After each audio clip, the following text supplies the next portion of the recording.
Hello everyone, in today's video, I will show you how to reset your YouTube recommendations.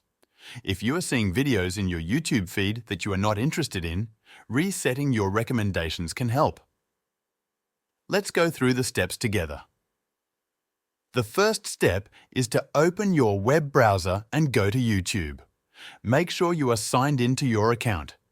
If you are not signed in, click on the Sign In button at the top right corner, enter your login details, and complete the sign-in process. Once you are logged in, click on your profile picture at the top right corner. From the drop-down menu, select the option called Your Data in YouTube. This will take you to a page where you can manage your activity data on YouTube. Scroll down until you find the section labeled YouTube Controls. Look for the YouTube Watch History section. This is where YouTube stores the videos you've watched, and it uses this data to recommend new videos. Click on Manage Your Watch History. This will open a page showing all the videos you have watched on your account. Now, there are two ways you can reset your recommendations. The first way is to remove individual videos from your watch history. If you notice a specific type of video that is affecting your recommendations, you can find that video in your watch history and remove it.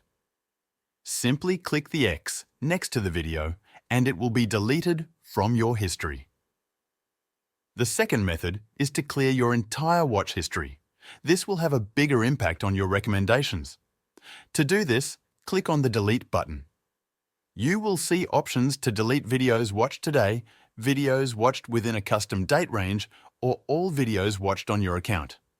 If you want a full reset, select Delete All Time. Confirm your choice, and YouTube will clear your watch history.